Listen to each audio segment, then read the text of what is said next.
علیکم ښه راغلاست یو نوې ویډیو ته د نن ورځې په ویډیو کې زه تاسو ته د امریکا د ډي وي لاټري په هکله باندې خبرې کوم.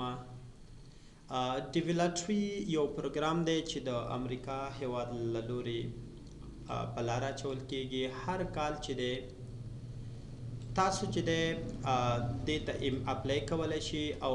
ډیورسټي ویزا پروګرام په الکترونیک ډیورسټي ویزا پروګرام په نوم باندې چې دی یو رسمي ویب سایټ دی چې دوی هر کال چې دی دغه ډي وي لاټري اعلانوي. دا کورکشي ده. په دې کې چې دی د نړۍ تقریبا چې دی 55 زره کسان چې دی د نړۍ د مختلفو هیوادونو څخه چې دی امریکا هر کال چې دی امریکا ته وړي. اول ته بیا ورته ګرین کارتونه ورکوي او د هماغه د تابعیت او ویسا په منلو سره چې دی هلته قبلوي. نو اصلا دغه یو پروګرام دی چې دی دا اصلا کورکشي ده. د تصادف په شکل باندې تاسو کولی شئ دغه لاټري وګټئ. نو دا لاټري چې وګټئ د هغې نه وروستنی پړاوونه به یې څه کېږي او همدارنګه که چیرته یو کس انتخاب شي یعنې لاټري او دا کورکشۍ کې راشي نو دا بیا څومره روپۍ آیا امریکایي چې دی مفت وړي او که نه دا هم بیا دې نه پیسې غواړي که غواړي 100 روپۍ به ترېنه غواړي. او همدارنګه چې دی یو بله مهمه خبره چې د راتلونکي 2020 کال کوم لاټري چې اعلانېږي او د هغې ویب سایټ خلاصېږي نو د هغې لپاره چې دی یو مهم شرط دغه دی چې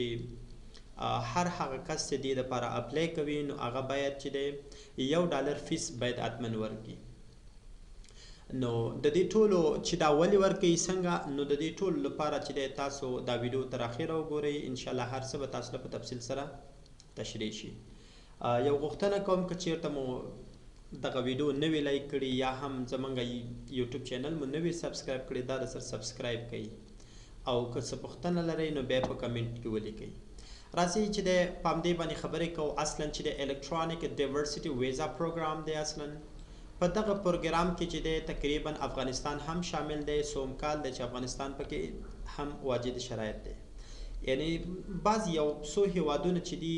هر کال دوی په خپل هغه لیست کې چې دی دوی ذکر کوي چې دغه هیوادونه چې دی اپلای نشي کولی. نو چې دی تقریبا چې دی کې هر کال افغانستان هم شامل اوسېږي. یعنی دوی 55 زره کسان د ټولې نړۍ نه وړي. په دې هر هیواد ته چې دی 9% حق ټولو ته ورکوي. یعنی دغه 55 زره کسان چې دي ټول هیوادونو باندې تقسیموي او هر یو هیواد هم داسې نه چې هغې ته د 9% نه زیات چې دی برخه ورکوي ورته. نو کله چې تاسو مطلب دغه یو یعنی زیات کسان داسې یو پوښتنه هم کوي چې دا څه وخت چې دی موږ دې ته اپلای کولی شو. نو هر کال چې دی د اکتوبر په 5 باندې او یا هم تر دلته ګورئ تاسو مختلفو ویب سایټو کې دغه کړي دي یا 2 باندې یا په 3 باندې چې دی په هر کال چې دی دغه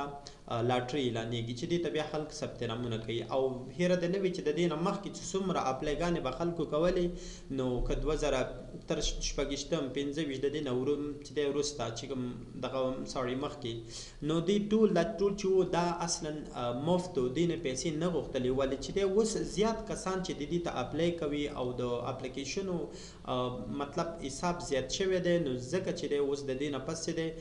امریکا د هر کس چې څوک اپلای کوي نو دوی به چې دی یعنی یو اپلیکیشن لیږي نو دا باید دی حتما چې دی $1 فیس باید دا ورکړي.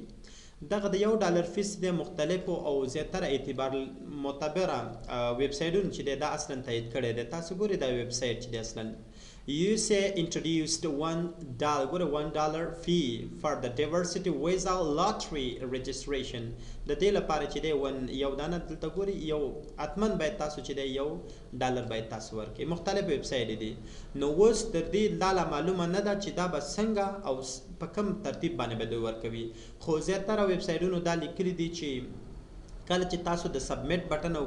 کلیک کوئ تاسو دا چې دی خپل فورم لیږئ نو د دې نه مخکې چې دی تاسو ته به چې دی د دې پیمنټ کوئ. د پیمنټ نه وروسته به تاسو ته د سبمیټ بټن چې دی فعاله کېږي. څوک داسې وایي څوک مختلف وایي چې د دې نه وروسته چې تر څو تاسو سبمیټ کوئ تاسو ته لینک درکوي او تاسو ته به چې دی هغه پیسې د هغه ترتیب باندې لیږئ بیا او پیسې چې دی کم رقم دا باید موږ ولیږو. پیسې چې دی اصلا تاسو چې دی دغه $1 چې لیږئ نو افغانستان کې چې دی عموما خبره چې دی لږ شانته د پیمنټ سخته ده. که هغه کسان چې هغه ماستر کارت لري، ماستر کارتونه چې دی د IUB بانک چې دی هم کار کوي، یونایټډ ویسټرن بانک او همدارنګه چې د ویزا کارت ورسره اوسېږي، مطلب انټرنیشنل ټرانزیکشنز پرې وکولی شي، نو هغه کارتونه دې ته کار ورکوي. نو په هغه باندې چې تاسو دغه پیمنټ کولی شي. داسې نه چې تاسو یعنی څوک دوکه کړي په دې باندې چې تاسو نه ډېرې پیسې واخلي. کار ډېر ایزي او اسانه دی، هر کس کولی شي چې دې دپاره اپلای وکړي. زه نور معلومات هم تاسو ته تشریح کوم انشاءالله. نو هیڅ چاته هم پیسې مه ورکوئ او د پیمنټ خبره هم چې دومره سخته نه ده. دلته مطلب موږ سره چې د ماستر کارت او د ویزا کارت سهولتونه موجود دي او همدارنګه چې نورې والټونه هم موجود دي. انشاءالله موږ تاسو سره په دې کې مرسته کولی شو. نو تاسو چې یعنی د دې په سر خپل فورم چې یا مطلب پیمنټ موږ د سره په دې کې مرسته کولی شو. بل خبره دا ده چې هر کس باید خپل فورم ځان ته ډک کړي، ځکه چې دومره ګران فورم نه دی، خلکو ته پې زرونه روپۍ مه ورکوئ. نو اسانه فورم دی خپله وکولی شي. راځم دلته اوس چې دی اصلا یو ویب سایټ چې دی باوري ویب سایټ چې و دلته اوسه پورې ګورئ چې دی تقریبا د اکتوبر چې دی نن نهم شاوخوا لسم داسې راځي، ولې لا تر اوسه اعلان شوی نه دی، خو ولې یو رسمي ویب سایټ هغې اعلان کړی چې داسې د لاټري ویب سایټ به د 2000 او د اکتوبر په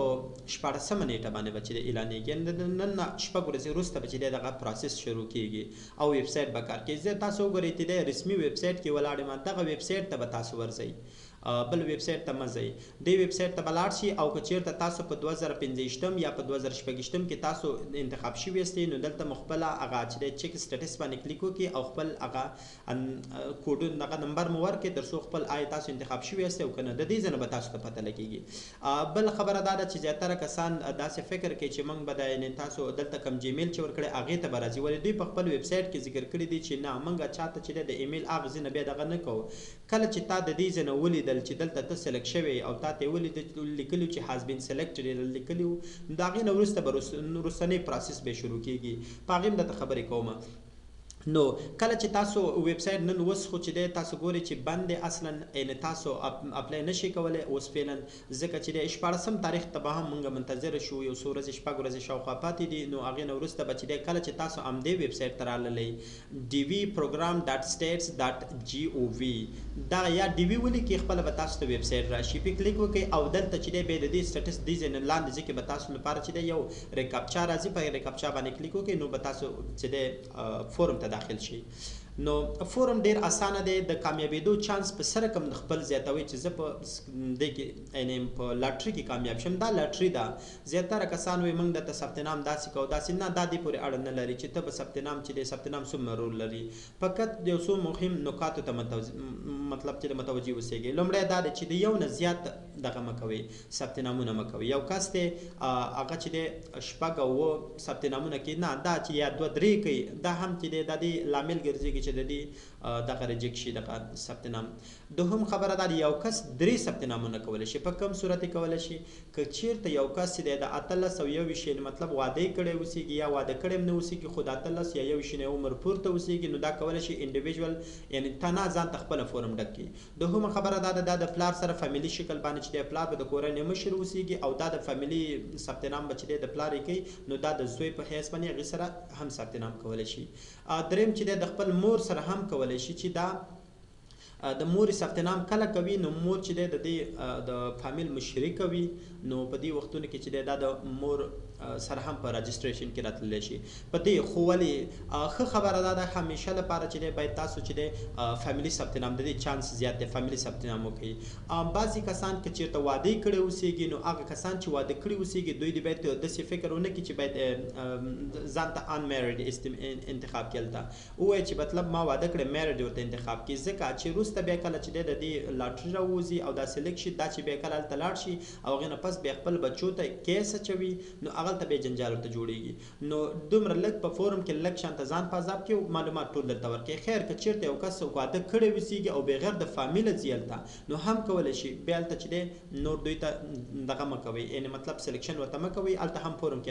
انداز شته دی ورته. نو دا څو مهم او بل چې د شرایط څه دي شرایط دا دي چې اول چې دغه ویب سایټ وپیژنئ صحیح ویب سایټ زیات ویب سایټ به تاسو دوکه کوي مختلف ویب سایټ ته به ځئ نالته مه ځئ دې ویب سایټ ته لاړ شئ ورپسې دوهم خبره دا ده باید چې تاسو د 12 اسناد ولرئ 12 شهادتنامه ولرئ مطلب مکتب نه فارغ اوسئ یا که دا نه اوسئ باید یو کار یو مهارت باید ولرئ د هغې تجربه کاري باید تاسو سره اوسي یو کس ته استادي کړي یا مطلب چې بل مسلک کې به دغه لري خو باید یو کار یو ایکسپیرینس لیټر ولري نو دا د سر چې هم په مرسته کوي چې تاسو په دې لاټري کې کامیاب شئ ورپسې بل نور پوینټونه چې دي هغه هم درته ایکسپلین کوم او بل مهمه خبره دا ده چې کله تاسو دغه سایټ خلاص شلو او کار شروع کړو ان شاء الله په هغې به زه درته یو بله ویډیو جوړوم چې تاسو پریکټیکل او عملا تاسو څنګه کولی شئ د پیمنټ ټول طریقې به هم ان شاء الله درته وښیم او د فورم د ټکولو طریقې به هم درته وښیم ورپسې دوهمه خبره په دې باندې ته خبرې کوم چې اصلا که چیرته ته سلیکټ شولې په دې باندې به څومره مصرف راځي نو راشي دلته ما یو فورم چې دغه چې دی یو څه لیکنې کړي دي دلته تاسو ګورئ مطلب چې کله د امریکا په لاټري کې تاسو کامیاب شئ خو د افغانستان پاسپورت چې څوک لري د هغوی مطلب اوس پیل په افغانستان کې نو دغه مصارف چې دي اصلا په دې باندې راځي نو دا کوم ځای کې دا مصارف راځي دا څنګه راځي تاسو ګورئ دلته لومړی چې د افغانستان پاسپورت چې اخلي نو تقریبا د 10 یا تر 500 ډالر پورې باندې مصرف راځي خو خبره دا چې ما اصلا یو تور بازار دی چې خلک څه سره کم کوي یعنی مطلب دا دی چې څوک پیسې ته مفت کې اخلي مطلب چې تا ته زه داسې کوم داسې خو هغه خبره ما ریل لیکلي چې اصلي حقیقت داسې دی چې د افغانستان پاسپورت چې کله اخلي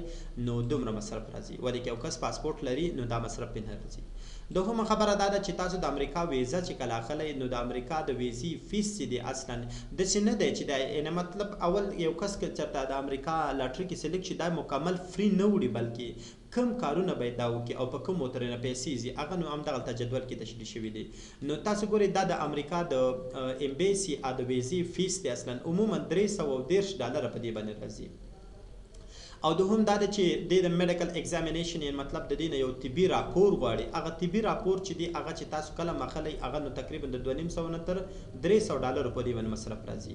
کله چې تاسو کوم اسناد لرئ او هغه غواړئ ترجمه یې کوي یعنې پښتو وي تاسو انګلیسي ته ترجمه کوئ نو په هغې باندې چې دی د 500 نه تر 1.5 دا یعنې مطلب ډېر روپۍ ما لیکلي دي اصلا خو چې دی تقریبا دومره د دې نه بعضې وخت امکان لري کم هم راشي بل چې دی تاسو به دلته چې دی د امبیسي دپاره ځئ سفارت ته به ځئ او سفارت د مطلب په افغانستان کې نشته دی نو په پاکستان کې ما پاکستان لیکلی دریم هیواد ته باید تاسو لاړ شئ نو دریم هیواد کې چې دی نو تاسو بیا د دې یو اس ای د یونایټډ سټیټ دغې ته ځئ امبیسي سفارت ته ځئ هلته تاسو سره انټرویو کېږي نو تاسو ګورئ دغه پروسس دلته هم چې دی تشریح شوي وو په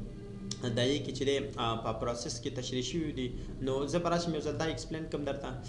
دلته نو دومره چې دی په دې باندې چې دی د یعنې مطلب پاکستان ویزې اصلا دومره ده خو ولې تور بازار کې چې دی دومره یعنې ما بعضې خلکو نه هم اورېدلي تقریبا تر 1.5 او 1.5 ډالرو پورې هم خبر رسېږي خو نه اصلا چې دی دومره تقریبا دومره چې دی مصرف راځي اصلا او بل چې دی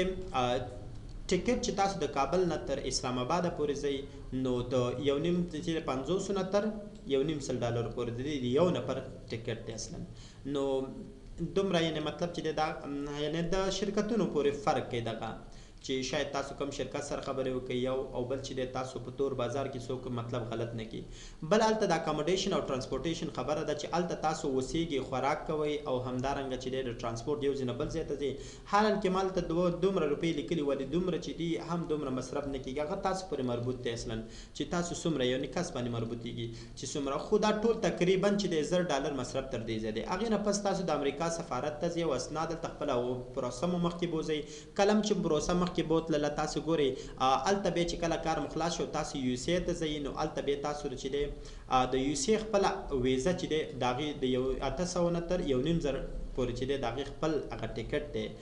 او بل چې دی هلته بیا داخلي کوم چې سفرونه کوي یو ځای نه بل ځای ته ځئ مطلب د هغې لپاره چې دی باید 100 نه تر 200 ډالر پورې باید ځان سره ولرئ خو خبره دا ده چې دا ټول مصرف چې راجمع کړي نو د 2000 او 2.5 ترمنځ دومره مصرف کېږي د یو کس څخه